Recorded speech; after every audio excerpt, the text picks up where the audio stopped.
Hello friends, welcome to my desktop. இன்னைக்கு எக்ஸலில் நம்ம செல் ரெஃபரன்சிங்கை பற்றி பார்ப்போம். வாங்க வீடியோக்குள்ளே போகலாம்.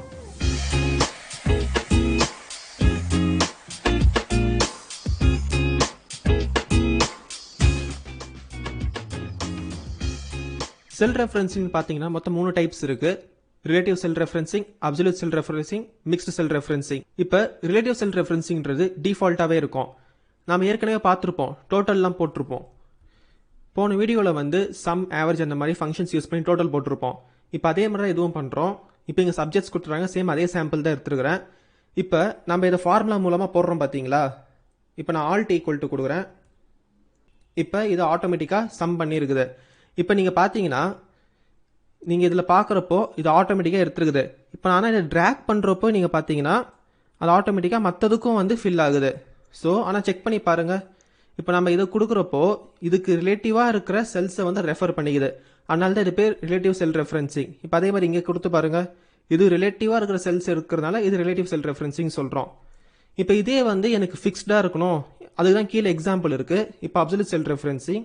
இப்போ இதே பார்த்தீங்கன்னா ஃபிக்ஸ்டாக இருக்கணும், எனக்கு பர்சன்டேஜ் மாதிரி ஃபைன் பண்ணணும் அப்படின்றப்போ இங்கே ஃபஸ்ட்டு டோட்டல் ஃபைன் பண்ணிடுவோம். மேலே பண்ண மாதிரியே தான் ஆல்ட் ஈக்குவல் டு கொடுத்து என்ட்ரு தரேன். இப்போ நீங்கள் ட்ராக் பண்ணுறப்போ ஆட்டோமேட்டிக்காக ஃபில் ஆயிரும். இப்போ இதே பர்சன்டேஜ்னா சிங்கிளாக ஒன்றே ஒன்று தான் இருக்கும்.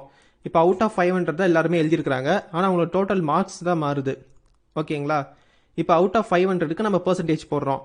இப்போ பர்சன்டேஜ் போகிறதுக்கு முன்னாடி இங்கே மேலே பர்சன்டேஜ் மாற்றிக்கோங்க. சப்போஸ் ஜென்ரல் இருந்துச்சுன்னா நான் அதே மாதிரி எல்லாத்துக்கும் ஃபார்மேட் மாற்றிருக்கிறேன், பர்சன்டேஜ் தான் இருக்கும். இப்போ நம்ம டிவைட் பண்ணுறோம்.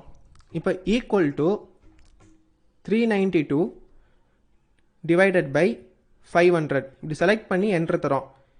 ஓகே, ஃபஸ்ட் ஒன் கரெக்டாக வந்துருச்சு. இப்போ நீங்கள் ட்ராக் பண்ணிங்கன்னா மீதியும் கரெக்டாக வரும்னு நினைக்கிறீங்களா? பண்ணி பாருங்கள், கன்ஃபார்ம் வராது, அது எரர் காமிக்கும். ஏன் நீங்கள் செக் பண்ணி பார்க்குறப்போ இப்போ டபுள் கிளிக் பண்ணி பாருங்கள். இப்போ இது செலக்ட் ஆன மாதிரி தான் தெரியுது. ஆனால் என்ன ப்ராப்ளம்னா இப்போ செல்ஸை மர்ஜ் பண்ணாலும் சரி, இல்லை தனித்தனியாக இருந்தாலும் சரி, நமக்கு ரெஃபர் பண்ணுறது எப்படின்னா அது சிங்கிளாக தான் ரெஃபர் ஆகும். இப்போ இருங்க, இது வேணால் அன்மர்ஜ் கூட பண்ணி காமிக்கிறேன். அன்மர்ஜ் பண்ணுறப்போ நீங்கள் இங்கே பார்த்தீங்கன்னா அது ஃபஸ்ட்டில் மட்டும்தான் இருக்கும்.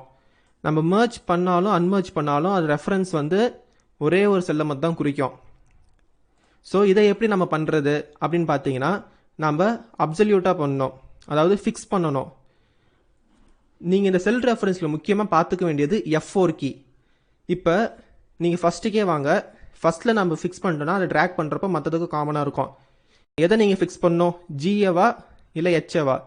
நம்ம ஹெச் தான் ஃபிக்ஸ் பண்ணணும், H16 ஃபிக்ஸ் பண்ணணும். இது நமக்கு கீழே ஆட்டோமேட்டிக்காக வரணும். ஸோ ஹெச்சை அங்கே கிளிக் பண்ணிட்டு F4 கொடுங்க.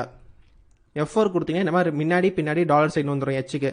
அதாவது இது என்ன குறிக்குதுன்னா, ஹெச்சுக்கு முன்னாடி டாலர் சைன் இருந்துச்சுன்னா ஹெச் காலம் ஃபிக்ஸ் ஆயிடுச்சு, ஹெச் காலம் விட்டு மூவ் ஆகாது. அதே மாதிரி 16க்கு முன்னாடி டாலர் இருக்குன்னா 16th ரோ அது மூவ் ஆகாது, அது ஃபிக்ஸ்ட் ஆயிரும். இப்போ என்ட்ரு கொடுத்துருங்க. இப்போ ட்ராக் பண்ணி பாருங்கள். இப்போ நமக்கு காமனாக எல்லாமே 500ல் இருக்கும். இப்போ நீங்கள் கிளிக் பண்ணி பாருங்கள், 500ல் தான் இருக்கும். பாருங்கள், இதுதான் அப்சல்யூட் செல் ரெஃபரன்சிங். மர்ஜ் பண்ணால் மட்டும் தான் ஒர்க் ஆகுமா? நார்மலாக சிங்கிளாக இருந்தால் ஒர்க் ஆகாதா? அப்படிலாம் இல்லை, சிங்கிளாக இருந்தாலும் ஒர்க் ஆகும்.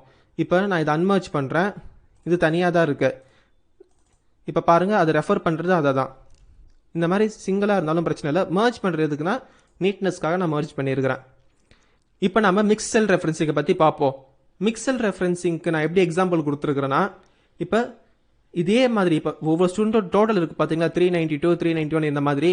இப்போ ஒவ்வொரு டோட்டலோட ஸ்டூடெண்ட்டு அந்த ஒரு சப்ஜெக்டில் எத்தனை பர்சன்ட் எடுத்துருக்காங்க, அதாவது தமிழ் டிவைடட் பை டோட்டல் அந்த மாதிரி கொடுத்துருக்குறேன். 94 டிவைடட் பை 392. இங்கிலீஷுக்கு பார்த்தோன்னா 71 டிவைடட் பை 392. இந்த மாதிரி நம்ம ஃபைன் பண்ணுற மாதிரி நான் எக்ஸாம்பிள் கொடுத்துருக்குறேன். அதுக்கு முன்னாடி நீங்கள் என்ன பண்ணுங்கள், மிக்ஸ் செல் ரெஃபரன்சிங் நம்ம பர்சன்டேஜில் ரெப்ரசென்ட் பண்ண போகிறோம். ஸோ இதை செலக்ட் பண்ணிட்டு மேலே பர்சன்டேஜுக்கு மாற்றிக்கோங்க. ஜென்ரல் இருந்துச்சுன்னா போயிட்டு பர்சன்டேஜில் மாற்றிடுங்க, அப்போ நமக்கு பர்சன்டேஜில் வரும். இப்போ இதை ஃபார்முலா வச்சு போடுவோம். ஈக்குவல் டு சொன்ன மாதிரி தமிழ் மார்க்கு டிவைடட் பை அவங்களுடைய டோட்டல். இப்போ நீங்கள் பாருங்கள், நான் இதை F4 கொடுத்து ஃபிக்ஸ் பண்ணுறேன். சரி, ஓகே, இதை நான் ஃபிக்ஸ் பண்ணியிருக்கிறேன். இதை ட்ராக் பண்ணுறேன், இது கரெக்டாக வந்துருச்சு. இப்போ கீழே இழுத்தாலும் எல்லாம் கரெக்டாக வரும்னு நினைக்கிறீங்களா? ட்ரை பண்ணி பாருங்கள், கரெக்டாக வராது. பார்க்க தான் உங்களுக்கு இப்படி இருக்கும். ஆனால் இதே நீங்கள் வெரிஃபை பண்ணுறதுக்காக ஒரு பர்சன்டேஜ்னா ஃபுல்லாக கம்ப்ளீட்டாக 100 இருக்கணும். ஸோ அந்த மாதிரி போட்டு பாருங்கள், ஆல்ட் ஈக்குவல் டு தரேன் வெரிஃபை பண்ணுறதுக்கு. இப்போ அதை ட்ராக் பண்ணுறேன். இப்போ இங்கே பாருங்கள் பர்சன்டேஜ் எல்லாம் வேரி ஆகுது. அப்படி இருக்கிறப்போ இங்கே எரர் இருக்கு. ஏன் எரர்? அதை கிளிக் பண்ணி பாருங்கள் ஃபார்முலா எப்படி இருக்குன்னு. இப்போ நீங்கள் இதை கிளிக் பண்ணிங்கன்னா எனக்கு இங்கே இருக்கிற வேல்யூ ஆனால் டோட்டல் வந்து இங்கே எடுக்காமல் இங்கே எடுக்குது. ஸோ இதுவும் கீழே நமக்கு ஆட்டோமேட்டிக்காக வரணும். அதை எப்படி கொண்டு வரது?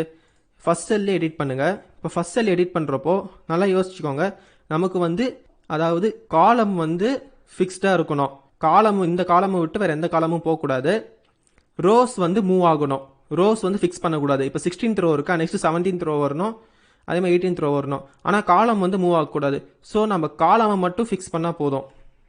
அப்போது இதே மாதிரி கிளிக் கொடுத்து அந்த ரெட் கலர் டெக்ஸ்ட் காமிது பார்த்தீங்களா, அதில் எங்கேயாவது நடுவில் கிளிக் பண்ணிட்டு மறுபடியும் F4 தாங்க. அப்போ உங்களுக்கு சிம்பிள் மாறும். அது வந்து இப்போ பாருங்கள் 16க்கு முன்னாடி டாலர் இருக்குது. நான் ஏற்கனவே சொன்னது தான், 16க்கு முன்னாடி டாலர் இருக்குன்னா ரோ ஃபிக்ஸ் ஆகிருக்குது. நமக்கு ரோஸ் ஃபிக்ஸ் ஆகக்கூடாது, காலம்ஸ் தான் ஃபிக்ஸ் ஆகணும். ஸோ காலமை மட்டும் ஃபிக்ஸ் பண்ணுங்கள். ரோஸ் நமக்கு மூவ் ஆகணும். இப்போ ஜிக்கு முன்னாடி டாலர் இருக்குது. ஸோ இப்போ வந்து காலம் வந்து ஃபிக்ஸ் ஆயிடுச்சு. இப்போ என்ட்ரு கொடுத்துருங்க. இப்போ இதை ட்ராக் பண்ணி பாருங்கள். இது ஓகே.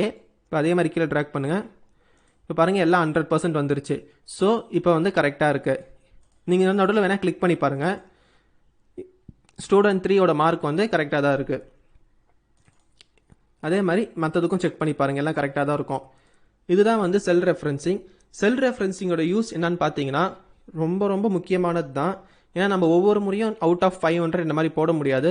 இல்லைனா நிறையா வந்து நம்ம காம்ப்ளெக்ஸ் ஃபார்முலாஸோ இல்லை வந்து ஏதாவது சிம்பிளாக ஒரு செல் ரெஃபரன்ஸை மாற்றியே மொத்தமாக மாற்றணும் அப்படின்றப்போ நம்ம வந்து இதை ஃபாலோ பண்ணுறது ரொம்ப ஈஸியாக இருக்கும். காமனாக ஒன்று இருக்கிறப்போ நம்ம செல் ரெஃபரன்ஸ் கொடுத்து அதை ஃபிக்ஸ் பண்ணுறனால ரொம்ப யூஸ்ஃபுல்லாக இருக்கும். இதை நீங்கள் நல்லா பார்த்துக்கோங்க. ஏன்னா இதுக்கப்புறமா வர எல்லா ஃபங்க்ஷன்ஸ்லையும் வந்து இதை யூஸ் பண்ணி தான் வந்து பெஸ்ட்டாக வந்து நம்ம எக்ஸலில் பண்ண முடியும். அட்வான்ஸ் ஃபார்முலாஸ், கஸ்டம் ஃபார்முலாஸ், இல்லை காம்ப்ளெக்ஸ் ஃபார்முலாஸ், ஈவன் சிம்பிள் ஃபார்முலாஸ்க்கே கூட நம்ம இதெல்லாம் யூஸ் பண்ணுவோம். இந்த வீடியோ உங்களுக்கு பிடிச்சிருந்துச்சுன்னா லைக் பண்ணுங்கள், ஷேர் பண்ணுங்கள். ஏதாவது டவுட் இருந்துச்சுன்னா கீழே கமெண்ட் பண்ணுங்கள். நம்ம சேனல் சப்ஸ்கிரைப் பண்ணாதவங்க சப்ஸ்கிரைப் பண்ணி பக்கத்தில் ஒரு பெல் ஐக்கானை ப்ரெஸ் பண்ணி நோட்டிஃபிகேஷன்ஸை பெற்றுக்கொள்ளுங்கள். தேங்க்யூ.